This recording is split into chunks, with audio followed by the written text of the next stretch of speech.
It's March 24th, Monday. You're listening to today's episode, the podcast where we discuss the most recent installments of a different series every show. 5 years ago, it was reported that CBS All Access was developing a series based on Melissa Moore's true crime podcast, Happy Face, and her autobiography, Shattered Silence. Now, in preparation for this show, you read the book Shattered Silence, right? Yep. And that came out several years before the podcast did. 2009, and then 9 years later, the podcast came out in 2018. I think the podcast is what really separated, what made this show happen, right? It's what really took off. It was on the top of the charts at the time. I even remember tuning in for a couple episodes back then. I only finished it up this last week. But what makes Moore's true crime stories so compelling is that it comes from the perspective of a daughter of a serial killer, as opposed to, just a journalist, or sometimes you even get the serial killer themselves in interviews and stuff like that. But this is from the kid's perspective, so it's rather unique. Right. It also never really focused on the dad's killer. You realize she figured out. It didn't heroize him or make him into this better figure than he was. Right. Sometimes we have a tendency in culture to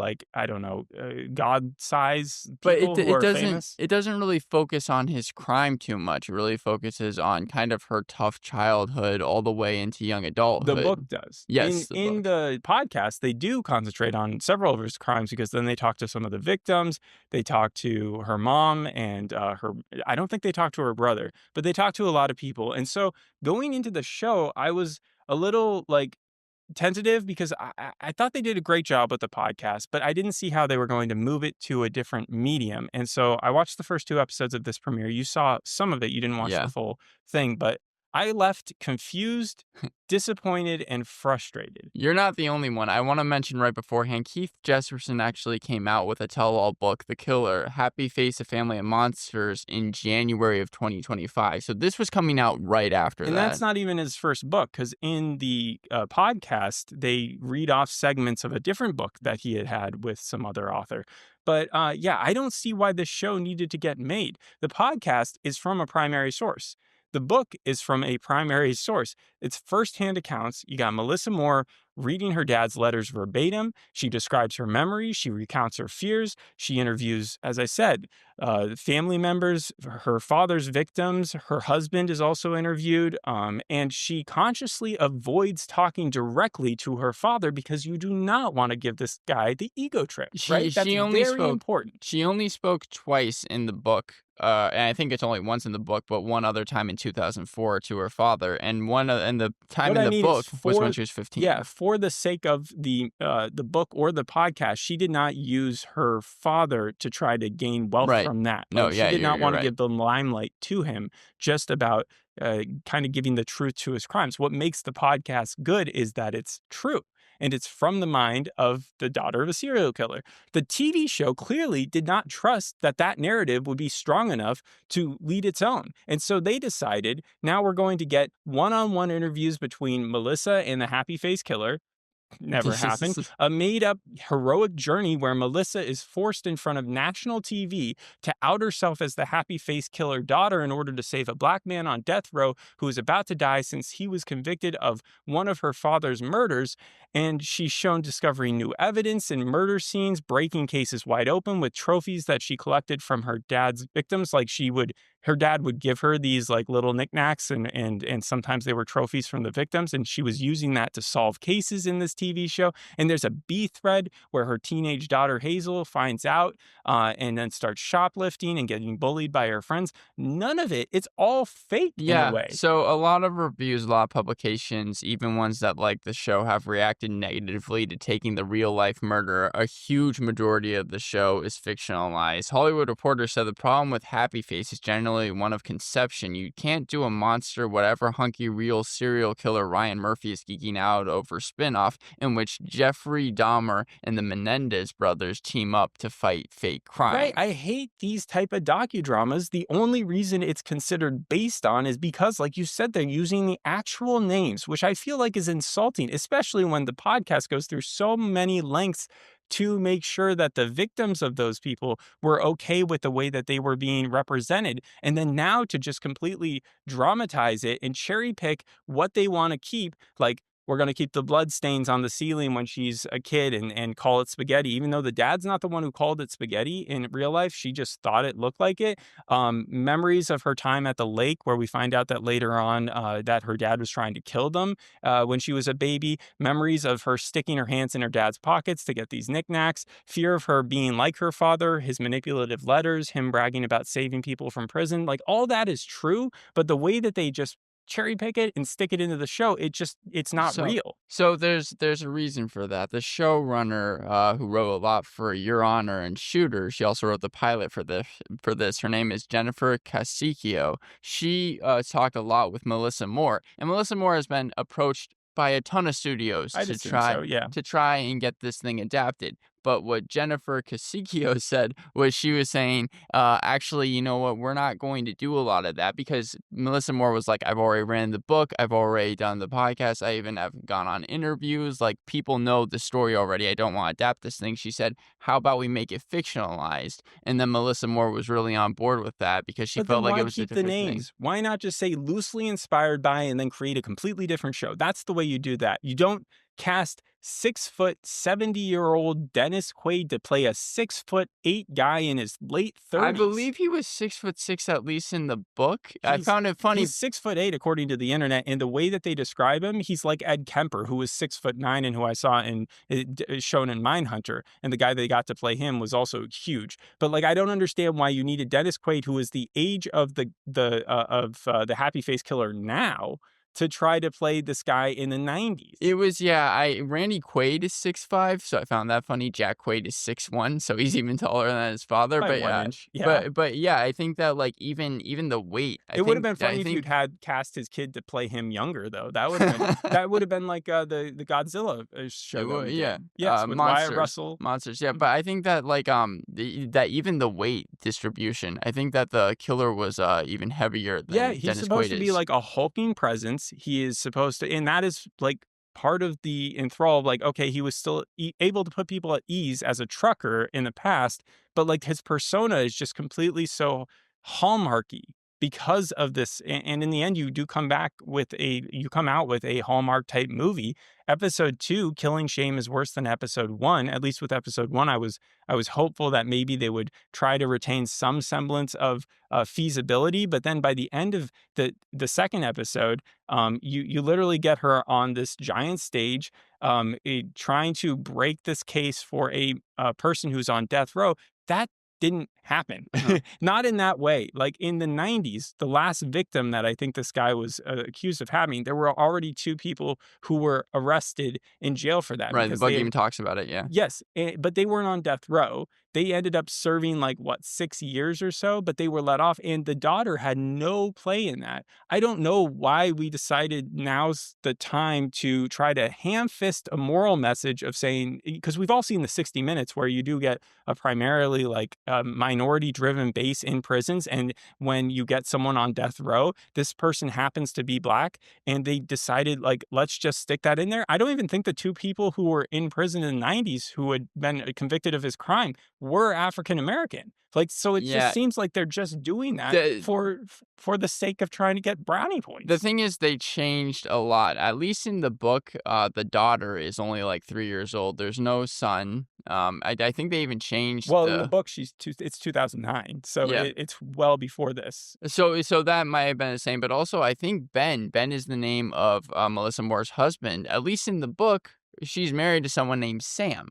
So it's like Okay, they so changed yeah, that. she gets divorced. They changed her profession as well. She's not a makeup She artist. was never a makeup artist, and I'm pretty sure that the Dr. Greg show, that's what it's called, right? Yeah. It's just a stand-in for Dr. Phil, because in 2008 she was part of something called Get a Real Retreat, and even talks about how Dr. Phil kind of helped her get through a lot of what she was going through at the time. Yeah, and Dr. Greg reminded me a lot of Shannon Sharp, just the mannerisms and the way that he conducted his interview. But he is supposed to be those armchair psychologists who go on the TV and like make a big deal about it. And the way that they present it in the show is that the dad had called in to one of the Yeah, it's a called into the show to say that he had committed another murder that had never been documented. He wanted to confess, but he was only going to do so for his daughter, who works there as a makeup artist. It's so It convoluted and was it's so well, crazy. it's also just very campy. Obviously that stuff never happened, but it's kind of confusing because Kasikyo, she hired for the pilot Michael Showalter. Yes, He has done Search Party. he's written a ton of comedies. Wet Hot American Summer, Well, directed The Big Sick. Michael versus Michael. Like, yeah, The Idea of You, The Shrink Next Door, The Dropout, and like you said, he created Search Party. And it's weird how Kasikyo wanted to really make this a comedy when there's nothing funny or campy about the book. Not really even about the podcast. it, Like a good three-fourths of the book is her having to undergo a brutal childhood in detail. right. And the truest I think it gets is that she does have that fear because in the podcast, she even gets like psychoanalyzed. She has a fMRI or something like that, a PET scan actually, where they bring in someone to tell her whether or not she's a psychopath. Right. And lo and behold, she's not. She doesn't share the same exact genes as her father, and they're able to identify that at least in some of the imaging that they've done. And that's her main fear is that she would have inherited some of that, and that she would then extend it because in some of her father's notes, he also called her just like him. Yeah, and so that's the same within the book, in the podcast, and in So the yeah. I can see where, again, that's a cherry picked fact that they really ran with in this series because she's going to be struggling with that. I wouldn't be surprised because the guy who plays her husband in the show is a little bit like not on board with her coming public with this. In fact, her kids in the show don't know about their grandpa. She's kept it a secret. However, in real life, I mean, when the husband's interviewed, they show how they actually took the kids to see the dad at one point. They had a family photo together. And yes, the kids weren't 100% aware of who their grandpa was growing up, but they weren't completely in the dark. That's And the that's that's whole, close that's closely related though to the book. In the book, it's definitely like she was shying away from ever letting her kids know that the dad was a killer. So they might have taken that but more from the they took book. it to the extreme where they were like, she absolutely she told them that he was dead. And then Yeah, the that's daughter found out when she was 15 and then told her friends, and all her friends are now bullying her because of it. yeah, that heated confrontation between the with the daughter and the mom, that didn't happen as well. It's just strange because to me, at least, the book, literally the last 4 chapters and podcasts end with a positive message about how just because her father did these terrible things, she doesn't have to be weighed down by those decisions. It wasn't her fault. But it seems like the TV show almost betrays that entire idea because it's basically saying she's really only important because she is the daughter of the happy face killer. That's the main reason why she's starting to become so big on this show. Yeah, and like she's constantly beaten down because of it. Like the prison guard is hitting on her because he thinks of her as scum. The district attorney or the guy who could undo the case for the guy who's on death row is also looking down on her. Like everybody's putting her into a box, and it's unfair and it's victimizing. But like that's what I'm not trying to say is that because this isn't accurate to the truth, that that's the only reason this show is bad. On just the basic level of a TV show, it's not very interesting. The side threads don't make much sense. And like we said, it's very convoluted. So overall, like with Dr. Death, they took some details and they thinned them out and they didn't make it 100% accurate. But overall, they tried to. And I think Joshua Jackson in the first season did a pretty good job at showing that story. So true crime can be depicted in a podcast from a podcast. It just wasn't in this case. I think Dirty John also did a decent job with it. If you want to see a good psychopathic portrayal of like a scary character, you can watch Mindhunter. Like I do think Right. they did a great job in the first season of that. It just this show did not work. I do think, to finish off my thought from earlier about the husband, that they will end up breaking up to be more closely related to by showing how even now the father plays an impact on their relationship because of how stressed things get. Right. That's the guy from Ordinary Joe, right? Yep. And so he's a cool character to have around. The other comparisons, ironically, I have Scream, which I know is sort of a comedy Interesting. horror. Why Scream? Literally, the reboot was about the daughter of the first killer completely having visions almost. Melissa even talks about in the podcast that she has visions, but she is very afraid that she is going to become her father, Right. the serial killer. And I think that's where the direction was going. So Scream is sort of like this. And I already said Shannon Sharp reminded me of Dr. Greg. And overall, I'm just going to jump to my rating, 4 out of 10.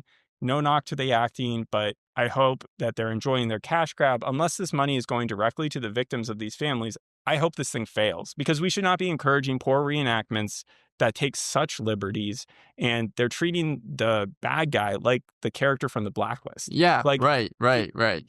literally just James Spader sitting there twiddling his thumbs, giving himself a clap Like on the he's this back. mastermind. Yes, exactly. They're treating him like a mastermind. Inverse called the decision the most confusing as it comes across like fan fiction, while the show is Yes. bizarre as it still tries to moralize about the rise of true crime while not being true itself. I know that the show has a 6.5 on IMDb, 58% on Rotten Tomatoes. The acting has been liked. People have really I liked said no Dennis knock to Quaid. the I acting. know Dennis Quaid and Anila Ashford as Melissa Moore. They said that those two kind of almost save it, but the But Guardian. you can cast Will Ferrell and Kristen Wiig like actual actors to play in a Hallmark movie. It's still a Hallmark movie. Yeah. The script is still bad. It's not going to improve how it comes across. And also just miscellaneous fact, it feels like because we just watched Adolescence, which was a great show, but it feels like we've gotten like this backlash to kids being smarter or depicted as smarter than adults. We've seen that for years, you know? From every teen show out there, it's always the adults who are the dumbos. But now it seems like every time you see a kid in adolescence or this, they're insufferable. They're little dum-dums. Like, I hate the daughter's friends. I really was not a fan of the daughter, the way she How was much going how much about of it. the daughter's friends, I know you A said that she lot. got bullied, but do you A follow lot. They, them? like, invited her to this horror thing because they knew somehow that her grandpa would be, like, shown in that, exhibit, and then the exhibit official lady was trying to buy notes from her. It was so strange. I'm sure that was, like, pulled from maybe Melissa had gone somewhere where they were like, "Can we get your dad's notes? Like, we'll put them up here on a museum." But just the way they went about this, I would have rather seen, a show about the hash slinging slasher, you From know? Yeah, SpongeBob? like, rather if they're gonna just make up stuff, let's go full cartoony with I it. know that Jennifer Casicchio, she felt like, she had a connection to this because her father was incarcerated for 12 years, so she made sure to really speak with Melissa Moore, but it just sounds like Melissa Moore did not want to make another show that was truer to the story than what she has already kinda talked about. The Guardian gave the series 2 out of 5 stars, said the whole thing feels tired, shoddy, and half-baked. Mashable said, "True crime fans, your next TV obsession has arrived." So that was actually positive for it. But again, mixed reviews, 58% on Rotten Tomatoes, What 6.5 was on the Tiger IMDb. King, like, the thing that they made after Tiger King? The one, the Joel and Carol show or something like Yes, yeah, that? that was on Peacock. Yeah, it's a little like that where I was really upset with not just the fact that but that was bad acting. I will say that's a little different because it was straight up bad acting. Where would I know the girl from this? Because I know she's been in theater. She was like in some sort of like Legally Blonde thing, but she's also been in TV shows, I Yeah, think. just a ton of theater, it looks like. Yeah, just a ton of theater. That's cool. I mean, good for her. James Woke. Yep, that's the Ordinary Joe guy. I mean, it shouldn't upset me as much as it does, but like there are so many true instances of like racism in this country and the prison system being terrible, and just to like layer that in with a fake one just to try to like get, like I said, brownie points, Yeah, that that irks me. the Dr. Phil thing with the Get Real retreat was with other participants who had troubles with alcohol. Racism was one of them, which I think is maybe what they're pulling from. But And the thing just about the happy face killer is like you can knock the guy for a lot of things, but he wasn't like racist and he wasn't helping people who were like any specific race. Like that wasn't his deal. He had all the problems, but like what? and the crazier part is he might have killed 160 people, No, he just says but that. only 8, well, I mean, I don't know, only 8 he's been He's a charged with. bullshitter. That part they take from the show, and it's like, yeah, he just makes shit up because he wants to get more fame. That's why I don't want him depicted on a show by Dennis Quaid that feels like a win for him. You know, let's stop doing that. All right. Thanks for listening. We'll see you on the next episode. Hope you enjoyed this one. Bye. Bye.